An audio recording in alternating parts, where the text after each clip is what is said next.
హల్లెలూయా. ఎలా ఉన్నారండి? మరొక పాఠంలో మనం అందరం కలుసుకోవటానికి దేవుడు మనల్ని ఇంకా సజీవుల సంఖ్యలో ఉంచాడు. ఎలా ఉన్నారండి? బాగున్నారు అందరూ?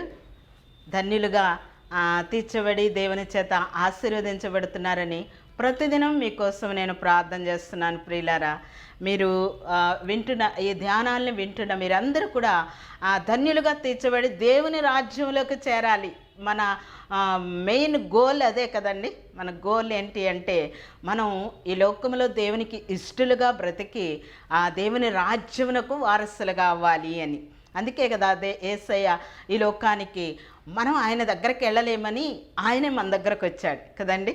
మనల్ని తండ్రి దగ్గరకు చేర్చటం కోసం ఆయన ఈ లోకానికి వచ్చాడు. ప్రియులారా, మనం బైబిల్ గ్రంథంలో నుంచి ధన్యులు అన్న మాటని ధ్యానం చేస్తూ ఉన్నాం. ప్రియులారా, అయితే ఈ బైబిల్ గ్రంథంలో ఉన్నటువంటి ఈ భక్తులు ఏ రీతిగా జీవించి ధన్యులుగా తీర్చబడ్డారు, ఆ రీతిగా మనము కూడా ఉండి ఎందుకు ధన్యులుగా తీర్చబడకూడదు అన్న విషయాన్ని మనం ధ్యానాల్లో నేర్చుకుంటూ ఉన్నాం. ప్రియులారా, అయితే నేటి ధ్యాన అంశము ఏంటి అంటే 20వ పాఠంలోకి వచ్చాం.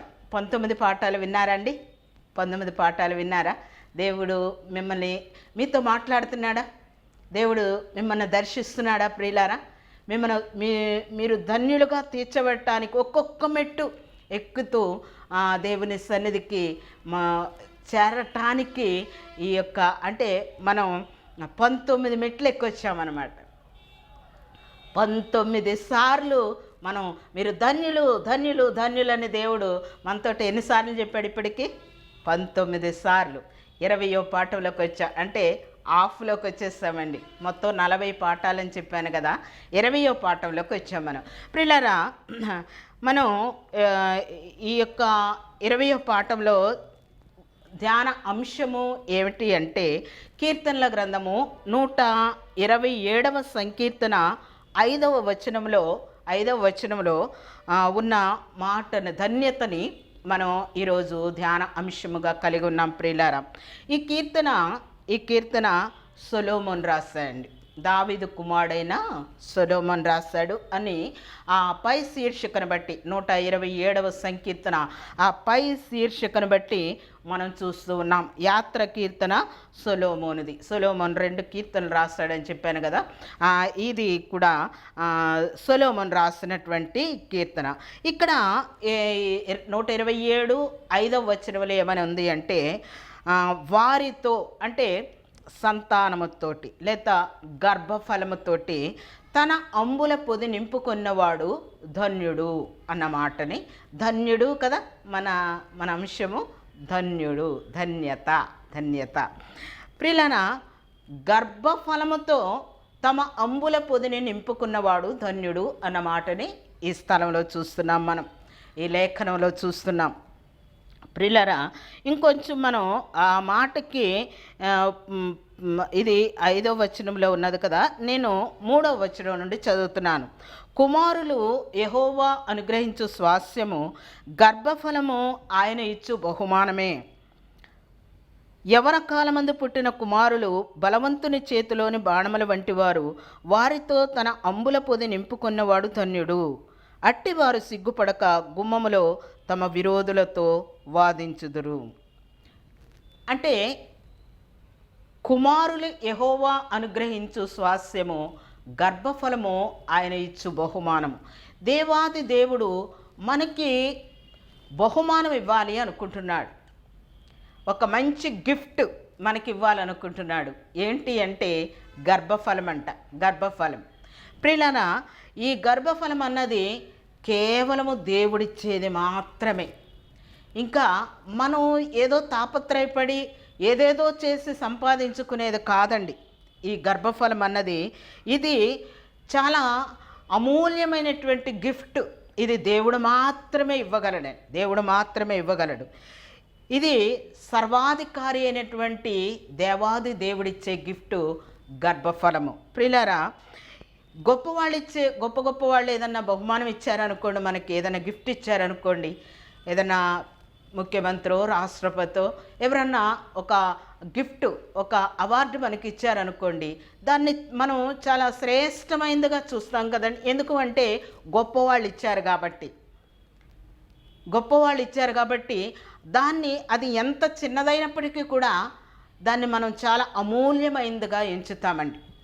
దాన్ని చాలా శ్రేష్టమైన, అందరికీ కనబడే ఆ స్థానంలో పెట్టి, ఎవరన్నా మనల్ని మన ఇంటికి వచ్చినప్పుడు, లేదా మనం ఎవరితోన్నా షేర్ చేసుకోవాల్సి వచ్చినప్పుడు ఆ విషయాన్ని మనం ప్రస్తావిస్తూ ఉంటాం.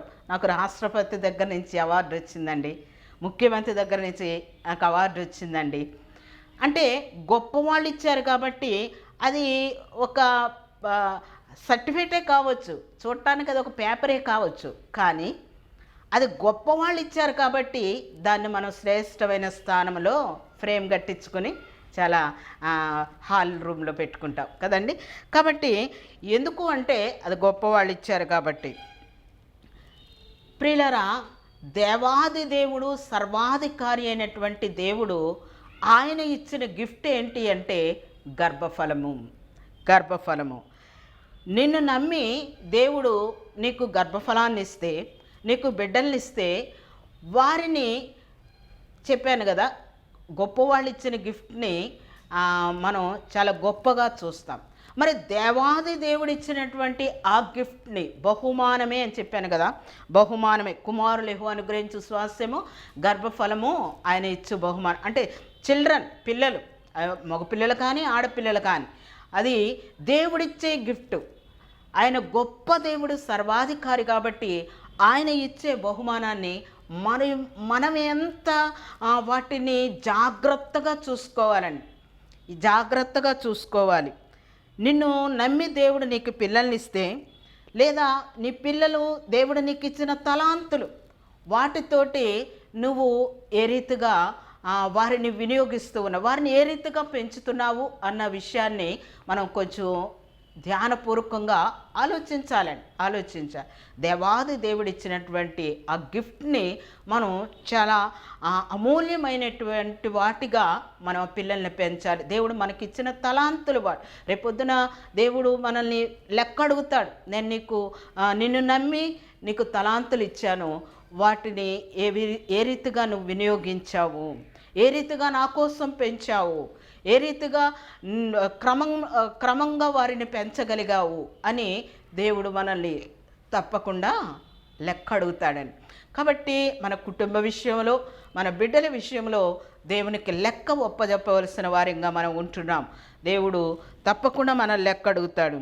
దేవుడు నీకు ఇచ్చిన ఈ గిఫ్ట్ని అది దేవుడు మాత్రమే ఇవ్వగలడని చెప్పాను కదా. ఈ గిఫ్ట్ని దేవుడు మాత్రమే ఇవ్వగలడు. ఎందుకు ఈ విషయాన్ని నేను ఇంత నొక్కి ఒక్కాణిస్తున్నాను అంటే, ఒకానొక సమయంలో యాకోబు భార్య అయినటువంటి రాహేల్ అంటది వాళ్ళ అక్కకేమో లేయాకి పిల్లలు కలుగుతున్నారు, తనకి పిల్లలు లేరు. పిల్లలు లేకపోతే చాలా దుఃఖపడుతుంది రాహేలు.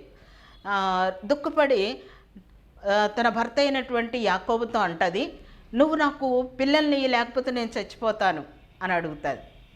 అంటే అక్కడ యాకోబు చెప్పిన మాటే నేను ఎంత గట్టిగా చెప్తున్నానని. ఏమని అంటే, యాకోబు ఏమన్నాడంటే, నీకు పిల్లల్ని ఇవ్వని దేవునికి ప్రతిగా నేనున్నానా? హల్లెలూయా. అర్థమైందండి. అంటే పిల్లల్ని ఎవరివ్వాలంట? దేవుడు ఇవ్వాలి. కానీ ఇదేందమ్మా నా మీద కోప్పడతావు నువ్వు? నేనేం చేయగలను? నేను పిల్లల్ని నీకు ఇవ్వగలనా? దేవుడు ఇవ్వాలి, అది దేవుడు మాత్రమే. దేవునికి ప్రతిగా నేనున్నానా? నేనేమన్నా దేవుణ్ణి అంటమ్మా అని యాకోబు ఆ రోజు రాహేలుతో చెప్పాడు. ప్రియులారా, అది దేవుడు మాత్రమే ఇచ్చేది. దేవుడు దర్శించినప్పుడు శారా పిల్లలను కన్నది, దేవుడు దర్శించినప్పుడు రిబ్కా పిల్లలను కన్నది. అలాగే రాహేలుని దేవుడు దర్శించినప్పుడు రాహేలుకు చక్కటి బిడ్డలు, 2 బిడ్డలు కలిగారండి. వారెవరండి? యోసేపు, బెన్యామీను. చాలా శ్రేష్టమైన బిడ్డల్ని, దేవుని సన్నిధిలో అడిగి గోజాడి పొందుకున్న బిడ్డల్ని రాహేల్ని మనం చూస్తున్నాం. కాబట్టి ప్రియులారా, దేవుడు మనకిచ్చినటువంటి ఆ తలాంతులు లేదా గిఫ్ట్ ఎవరు అంటే దేవుడు నీకు ఇచ్చిన పిల్లలు, నీకు ఇచ్చిన కుటుంబం. ప్రియులారా, వాటి విషయంలో మనం చాలా జాగ్రత్తగా ఉండాలి. అంతేకాకుండా పిల్లలు మనకి ఇవ్వబడినప్పుడు వాళ్ళ విలువ మనకు తెలియట్లేదండి. వాళ్ళ విలువ మనకు తెలియటం, ఎంత మాట అంటే అంత మాట మాట్లాడటం, తిట్టడం, కొట్టడం, దైవిక క్రమశిక్షణలో కాకుండా వాళ్ళని గాలి కుదిలేయటం, ఇవన్నీ కూడా మనం చూస్తూ ఉన్నాం ప్రియులారా. కానీ దేవుని కొరకు పెంచాలి. దేవుడిచ్చిన పిల్లలు కాబట్టి మనం వారిని దేవుని కొరకు పెంచాలి. ఇంకొక విషయం చెప్తాను నేను, మనకంటే ముందు వాళ్ళు దేవుని పిల్లలు కదా, ఆ విషయాన్ని మనం మర్చిపోకూడదు. నాకంటే ముందు నీ పిల్లలు ప్రభువా అని మనం చెప్పాలి ప్రియులారు. ఎందుకంటే దేవుడు ప్రేమించిన బిడ్డలే ఈ లోకానికి పంపించాడండి. కాబట్టి వారిని మనం చాలా జాగ్రత్తగా పెంచాలి. దైవిక క్రమశిక్షణలో మనం ఉండాలి. మనల్ని చూసి మన పిల్లలు నేర్చుకోవాలి. ప్రియులారా, ఈ యొక్క పిల్లల విలువ నీకు పిల్లలు ఉండబట్టి నీకు అర్థం కావట్లేదేమో, కానీ పిల్లలు లేని వాళ్ళని అడగండి, వాళ్ళ బాధ ఏమిటో నీకు అర్థం అవుతుంది. చెప్పాను కదా, రాహేలు చాలా దుఃఖంతో నాకు పిల్లలు కావాలి అన్నది. పిల్లలు దేవుడు నీకు అడగకుండానే ఇచ్చేటట్టుకు వాళ్ళ విలువ నీకు తెలియట్లేదు కదా, దేవుని విలువ నీకు తెలియట్లేదు కదా. నువ్వు అడగకముందే నీ అక్కర తీర్చినటువంటి దేవుణ్ణి నువ్వు సన్నుతించాలి ప్రియా దేవుని బిడ్డ. అంతేకాకుండా మరొక స్త్రీని జ్ఞాపకం చేస్తాను, మీరు ఈ పాటికి గెస్ట్ చేశారు, ఆవిడే హన్నా కదా. ఈ హన్నా కూడా పిల్లలు లేకుండా గొడ్రాలుగా ఉన్నప్పుడు ఆవిడ కూడా చాలా దుఃఖపడుతుంది, చాలా ఏడుస్తుంది. తన వైరి అయినటువంటి పెనిన్న సూటిపోటు మాటలతోటి ఆ చుట్టూన్నటువంటి సమాజం అంతా కూడా నువ్వు పిల్లలు లేందా, నువ్వు గొడ్రాలువు అన్నప్పుడు చాలా దుఃఖపడి ఎంత ఓదార్చినా కూడా తన భర్త వచ్చి ఎల్కానా అంటాడు, నేను 7 కుమారుల కంటే నీకు ఎక్కువైన వాడిని కాదంటమ్మా, నేను నీకు ఏం తక్కువ చేశాను, పిల్లలున్న పెనిన్నాకు కంటే కూడా నీకు 2 పాళ్ళు ఎక్కువ ఇస్తున్నాను, నేను నిన్ను ఇంత ప్రేమగా చూసుకుంటావు అంటే ఇంకెందుకు పిల్లలు అంటావు నువ్వు అన్నాడు. కానీ ఆ తల్లి అక్కడితోటి సంతృప్తి పడలేదు. ఈ యొక్క ఎల్కానా ఇచ్చే ఆ బహుమతులతోటి వాటితోటి తృప్తి పడలేదు. కానీ నాకు బిడ్డలు కావాలి అంటే ఆవిడకి అర్థమైంది. రాహేలు యాకోబుని అడిగితే యాకోబు పిల్లల్ని ఇవ్వలేకపోయాడు. అలాగే నేను ఎల్కానా మీద కోప్పడితే ఎల్కానాని అడిగితే ఎల్కానా ఏమి చేయలేడు. కానీ నేను ఎవరిని అడగాలో నాకు బాగా అర్థమైంది అని ఒకరోజు ఆ షిలోహులో ఉన్న దేవుని వెళ్ళి అక్కడ తన హృదయ భారాన్నంతా కూడా దేవుని సన్నిధిలో కుమ్మరించుకున్నప్పుడు దేవుని చేత వాగ్దానాన్ని పొంది ఆ కాలంలో ఉన్నటువంటి యాజకుడైన ఏలి, అమ్మ నువ్వు అడిగిన మనవిని దేవుడు దయచేయునుగాక అన్న ఒక ఆశీర్వదపు ఆ యొక్క మాటను పొందుకొని ఆవిడ మరలా తిరిగి ఇంటికి వచ్చి నాట నుండి దుఃఖముఖిగా ఉండుట మానెను అన్న మాటను బైబిల్లో చూస్తాం. ఆ వాగ్దానాన్ని ఎప్పుడైతే పొందిందో దేవుడు నాకు ఒక అద్భుతాన్ని చేస్తాడు అని ఆవిడ విశ్వసించింది.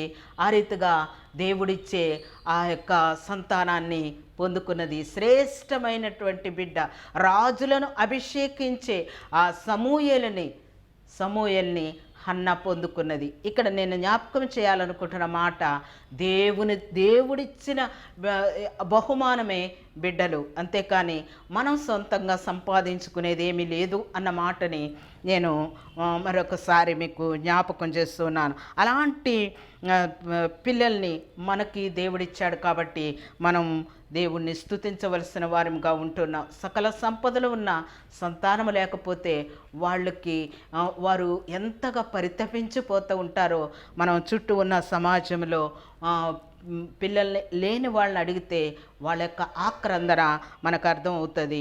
అందుకని మనకివ్వబడినటువంటి పిల్లల్ని దేవుని కోసం పెంచాలి. మనం దైవిక క్రమశిక్షణలో ఈ లోకంలో ఉన్నవన్నీ కూడా మనం పిల్లలకు సమకూర్చాలనుకుంటాం, మంచిదే. కానీ దేవుని యందు భయభక్తులు నేర్పించాలి వాళ్ళకి.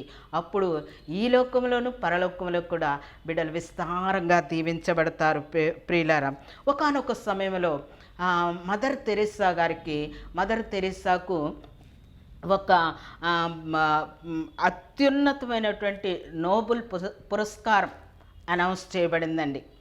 ఆ, ఆవిడ చేసినటువంటి ఆ ఒక మంచి పనుల నిమిత్తం ఆవిడికి ఆ యొక్క పురస్కారాన్ని అనౌన్స్ చేశారు. సరే, ఆ పురస్కారాన్ని అందుకోవలసిన రోజు వచ్చింది. ఆ యొక్క అందరూ కూడా ఆ హాల్లో అందరూ కూడా మదర్ తెరీసాకు ఈ అవార్డు రావటం అన్నది చాలా సంతోషం. ఎందుకంటే ఆవిడ చేస్తున్నటువంటి పరిచర్య అంత గొప్పది అని అభిమానులందరూ కూడా చాలా సంతోషంగా ఆ యొక్క హాల్ నిండా కూడా కూర్చుని ఉంటారు. కూర్చుని ఉన్నప్పుడు సరే అందరూ ఎదురు చూస్తూ ఉన్నారు ఆ సమయం కోసం. ఆ టైంలో ఈ సమయంలో మదర్ తెరీసా వచ్చి ఈ యొక్క పురస్కారాన్ని అందుకుంటుంది అన్న మాట ఎప్పుడైతే వినబడిందో అందరూ కరతాళ ధ్వనులు చేస్తూ అందరూ చప్పట్లు కొడుతూ ఆ చప్పట్లతోటి హాల్ అంతా మారుమోగిపోతూ ఉంది. ఈ యొక్క తల్లి అయితే, ఈ తెరీసమ్మ అయితే చిన్నగా లేచెళ్ళిందంటండి. లేచెళ్ళి వారిచ్చే ఆ యొక్క ఆ పురస్కారాన్ని చాలా జాగ్రత్తగా అప్పుడే పుట్టిన బిడ్డని ఏ రీతిగా అయితే అందుకుంటామో, అప్పుడే పుట్టిన బిడ్డని మనం ఎట్టంటే అట్ట పట్టుకోవటానికి లేదు కదండి. జాగ్రత్తగా అట్లా ఎలాగైతే పట్టుకుంటామో ఆ రీతిగా ఆ పురస్కారాన్ని అందుకొని తన గుండెలకి హత్తుకుంటుంది. అంటే ఈ యొక్క దేవుడు చిన్న బిడ్డల్ని నీకు ఎందుకు ఇచ్చాడు అంటే నువ్వు జాగ్రత్తగా హ్యాండిల్ చేస్తావని, జాగ్రత్తగా హ్యాండిల్ చేయాలి అని. అంతేకాని ఎట్టంటే అట్లా మనం పిల్లల్ని ఉపయోగించటానికి లేదండి. వారిని జాగ్రత్త. అదే పెద్దవాళ్ళగా ఇచ్చాడు అనుకోండి దేవుడు, వాళ్ళు మన మాట వింటారా? వినరు. ఎందుకు? చిన్న బిడ్డలుగా ఉన్నప్పుడే నిన్ను నమ్మి నీ చేతిలో పెట్టాడు అంటే నువ్వు వారిని జాగ్రత్తగా పెంచుతావు అని. ఆ రీతిగా మనం వాళ్ళని పెంచాలి అంటే వాళ్ళకి మనం రోల్ మోడల్గా ఉండాలి.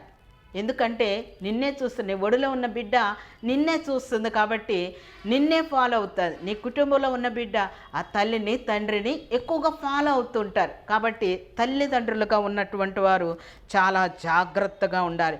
నేను ఎలా ఉన్నా పర్వాలేదు, నా పిల్లలు బాగుంటే అది చాలు అనుకుంటే అవన్నీ అయ్యే పనులు కాదండి. అవన్నీ అయ్యే పనులు కాదు. ఎందుకు అంటే నిన్నే చూస్తున్నారు కాబట్టి నిన్నే ఫాలో అవుతారు. నువ్వు ఏ మార్గంలో నడుస్తావో వాళ్ళు కూడా అదే మార్గంలోనికి రావటానికి ఎక్కువ అవకాశం ఉన్నది. ప్రియులారా, చిన్నప్పుడంతా వాళ్ళని గాలి కొదిలేసి పెద్ద అయిన తర్వాత వీడు మా మాటలు వింటలేదు అండి అని చెప్పిన వాళ్ళని చాలామందిని ఎరుగుదాం మనం కదా. కానీ వాళ్ళు చిన్నతనంలో ఉన్నప్పుడే వాళ్ళను నువ్వు భయభక్తులతో పెంచితే ఈరోజు నువ్వు ఈ రీతిగా ఏడవలసిన అవసరం లేదు ప్రియ దేవుని బిడ్డ. అందుకే దేవుడు నిన్ను చిన్న బిడ్డని నీ చేతిలో పెట్టాడు. ఇక్కడ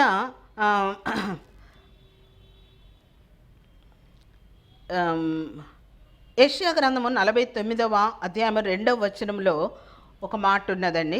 నన్ను మెరుగుపెట్టిన అంబుగా చేసి తన అంబుల పొదిలో మూసిపెట్టి ఉన్నాడు.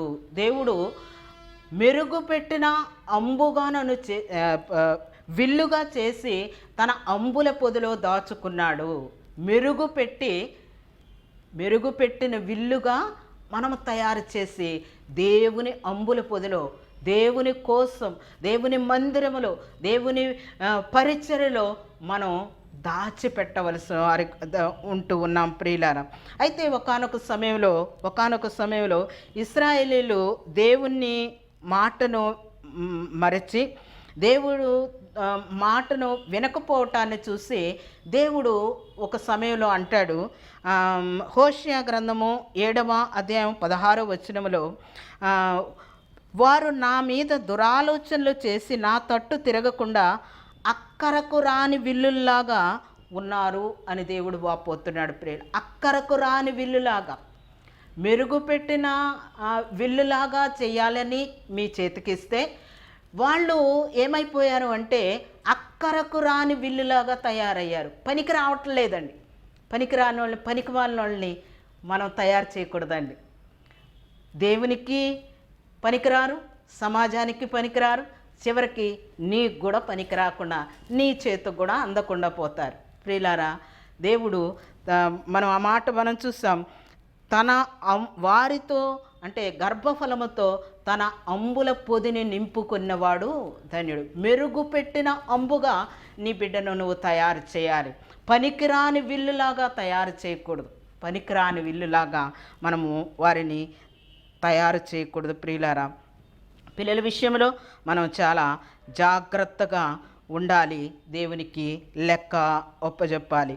ఆ తలాంతుల ఉపమానంలో చూస్తాం, ఆ దేవుడు మనకిచ్చిన పిల్లలు తలాంతులు అని చెప్పాను కదా. ఆ తలాంతుల ఉపమానంలో ఏమని ఉంటుంది అంటే, తనకివ్వబడినటువంటి తలాంతును సరిగా వినియోగించకపోతే అంటున్నాడు ఆ యొక్క ఉపమానంలో. మత్తయి సువార్త 25వ అధ్యాయము 14 నుండి 30వ వచనం వరకు ఉన్నటువంటి ఈ తలాంతుల ఉపమానంలో ఏమని ఉన్నంటే, నీకు ఇవ్వబడినటువంటి తలాంతుని నువ్వు మూసిపెట్టి దాసిపెట్టి పనికిరాని దానిగా చేసి అక్కరకు రాని విల్లులాగా చేసి దాన్ని మెరుగుపెట్టిన విల్లుగా చేయని నీ చేతికి ఇస్తే నువ్వు అక్కరకు రాని విల్లులాగా తయారు చేస్తావు. అంటే నీకు ఇవ్వబడినటువంటి తలాంతుని నువ్వు సరిగా ఉపయోగించలేదు కాబట్టి నువ్వు ఎక్కడికి వెళ్ళిపోవాలి? కాళ్ళు చేతులు కట్టి చీకట్లోనికి పడద్రోయండి అని ఆ యొక్క ఉపమానంలో చెప్పబడింది. ప్రియుల, అంటే మనం బిడ్డల విషయంలో మనము సరిగా ప్రవర్తించకపోయినట్లయితే, వారిని దేవుని కోసం పెంచకపోయినట్లయితే అంటున్నాడు, కాళ్ళు చేతులు కట్టి చీకట్లో పడేయండి, అదే నరకము. ప్రియులారా, అంటే అంత బాధ్యత ఉన్నదనమాట మనకి. వింటున్నారండి? మన పిల్లల్ని ఎలా పెంచుతున్నాం? ఈరోజు ఎందుకో దేవుడు ప్రత్యేకంగా ఈ మాటని మనతోటి నొక్కి నొక్కి మాట్లాడుతూ ఉన్నాడు. నీకు ఇవ్వబడినటువంటి బిడ్డల్ని నువ్వు ఏ రీతిగా పెంచుతున్నావు? ప్రియులారా, ఇంతవరకు శారీరకంగా ఉన్న పిల్లల గురించి మనం ధ్యానం చేస్తాం. అయితే అబ్రహాముతోటి దేవుడు మాట్లాడుతూ శారీరకమైనటువంటి పిల్లలే కాకుండా ఆత్మీయ బిడ్డలను కూడా అబ్రహాముకు వాగ్దానం చేశాడు. ఒకరోజు అబ్రహాముతోటి దేవుడు అంటాడు, అబ్రహామా, నువ్వు ఈ ఇసుక రేణువులు లెక్కించు అంటే, నా వల్ల కాదయ్యా అంటాడు. లెక్క పెట్టలేవా? మరి నీ పిల్లల్ని ఎలా లెక్క పెట్టుకుంటావు నువ్వు? ఓ, అంత సంతానం ఉంటారు, నువ్వు లెక్క పెట్టలేనంత జనాంగాన్ని నీకు ఇస్తాను నేను అన్నాడు. వందనాలు తండ్రి, అంతమంది ఇస్తావా నాకు? చాలా సంతోషపడ్డాడు. అబ్రహామా, మరి ఒకసారి నీకు ఇంకొక క్వశ్చన్ వేస్తున్నాను. ఏంటి అంటే, బయటికి రా ఒకసారి. బయటకు వచ్చాడు. పైకి చూడు, ఏం కనపడుతుంది? నక్షత్రాలు కనపడుతున్నాయి, వాటిని లెక్క పెట్టు. నా వల్ల కాదయ్యా, నేను ఎన్ని లెక్క పెట్టగలను? లెక్క పెట్టలేవా? నీ సంతానం అలా ఉంటుంది. అంటే ఈ ఇసుక రేణువులు అబ్రహాముకి శారీరకంగా పుట్టినటువంటి వారి గోత్రాల నుంచి వచ్చిన సంతానం అయితే, ఆకాశ నక్షత్రాలు ఆత్మీయ బిడ్డలు. ఆత్మీయ బిడ్డలను కూడా అబ్రహాము లెక్క పెట్టలేనంతమందిని దేవుడు ఇస్తున్నాడు. ప్రియులారా, నువ్వు నేను అబ్రహాముకి అలాంటి ఆత్మీయ సంతానమై ఉన్నాం. ప్రియులారా, అంటే అబ్రహాముకి శారీరకంగా ఉన్న పిల్లలు మాత్రమే కాకుండా ఆత్మీయంగా కూడా బిడ్డలు ఉన్నారు.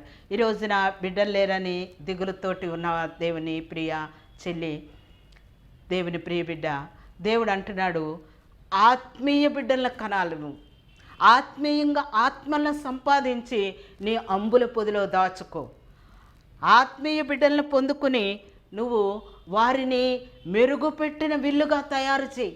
ఆత్మీయ బిడ్డలను సంపాదించుకో.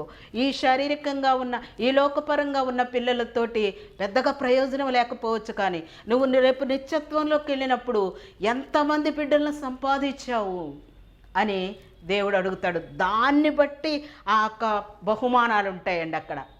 అక్కడ మనము సంపాదించినటువంటి ఆత్మలను బట్టి ప్రతిఫలం దొరుకుతుంది, కానీ ఈ శారీరకంగా కన్న బిడ్డలను బట్టి మనకు దేవుడు ప్రతిఫలం ఇయ్యడు. అర్థమవుతుందండి? కాబట్టి ఆ రీతిగా అందుకే 113వ సంకీర్తన 9వ వచనంలో ఉంటుంది, ఆయన సంతులేని దానిని ఇల్లాలుగాను కుమాళ్ళ సంతోషము గల తల్లిగాను చేయను. సంతానం లేదంట, కానీ కుమాళ్ళ సంతోషం గల తల్లిగా చేస్తాడంట. అర్థమైందండి? అది ఆత్మీయ పిల్లలు. ఈ లోకంగా నీకు కుమారులు కుమార్తెలు లేరేమో, కానీ కుమారుల సంతోషము గల తల్లిగా నిన్ను, తండ్రిగా నిన్ను చేస్తాను. ఎందుకు అంటే నువ్వు ఆత్మీయ సంతానాన్ని నువ్వు పొంది వారితో నీ అంబుల పొదిని నింపుకొని దేవుడిచ్చే ధన్యుడు అన్న వాగ్దానాన్ని పొంది ఆ యొక్క వాగ్దానాన్ని స్వతంత్రించుకొని దేవుడు చేత ధన్యులుగా తీర్చబడాలి అని ఈ సమయంలో దేవుడు మనల్ని హెచ్చరిస్తున్నాడు. అట్టి ధన్యతను దేవుడు మనకందరికీ దయచేయనుగాక. వారితో అంటే గర్భఫలముతో తన అంబుల పొదిని, ఎలాంటి గర్భఫలం అనండి, శారీరకంగా ఉన్న పిల్లలు మాత్రమే కాకుండా ఆత్మీయంగా కూడా మనం సంతానాన్ని పొంది వారితో మన అంబుల పొది నింపుకొని దేవుడిచ్చే ధన్యతను మనము పొందుకొందుముగాక. దేవుడు తన పరిశుద్ధ మాటల్ని మన మేలు నిమిత్తము దీవించునుగాక. అందరికీ వందనాలండి. తలలు వంచండి, చిన్న ప్రార్థన చేసుకున్నాం. పరిశుద్ధమైన తండ్రి, మా కుటుంబాన్ని ఏ రీతిగా కట్టుకోవాలి, నువ్వు ఇచ్చిన బిడ్డలను మేము ఏ రీతిగా పెంచుకోవాలో మీరు మాతో మాట్లాడినందుకు నీకు వందనాలు నాయన. నీకు స్తోత్రములు తండ్రి. మా అంబుల పొదిని నాయన మీరు నింపుకోవాలి అని మీరు మాతో చెప్పారు, మీకు వందనాలు నాయన. నీకు స్తోత్రములు తండ్రి. ఈ లోకంలో శారీరకంగా ఉన్న బిడ్డలు మాత్రమే కాకుండా ఆత్మీయ బిడ్డలను సంపాదించి మా అంబుల పొదిని నింపుకొని నాయన నీ చేత ధన్యులుగా తీర్చబడటానికి వింటున్న ప్రతి బిడ్డను నిండారులుగా దీవించండి, వారి కుటుంబాలను దీవించండి, వారి బిడ్డలను దీవించండి తండ్రి. నీ కోసం పనికి వచ్చి అక్కరకు రాని విల్లులాగా కాకుండా మెరుగుపెట్టిన విల్లుగా నాయన మా బిడ్డలను మేము నాయన పెంచగలగటానికి ప్రతి తల్లిదండ్రులకు నాయన మీరు కృప చూపించమని మీరే మీ యొక్క ఆత్మీయ సంగతులను ప్రతి బిడ్డతో మాట్లాడండి తండ్రి. నీకు వందనాలు. ఆత్మలో వర్ధిల్లటానికి, అన్ని విషయాలు దీవించబడటానికి వింటున్న ప్రతి బిడ్డను వారి కుటుంబాలను దీవించమని యేసయ్య ఘనమైన నామము ద్వారా అడిగి వేడుకొనుచున్నాము తండ్రి. ఆమెన్. అందరికీ వందనాలండి. ఏ రీతిగా దీవించబడినా మీకు అందరికీ కూడా నా శుభాభివందనాలు తెలియజేస్తున్నాను. దేవుని చిత్తమైతే మరొక పాఠంలో కలుసుకుందాం. దైవాశీస్సులు. దేవుడు మిమ్మల్ని అందరినీ దీవించునుగాక.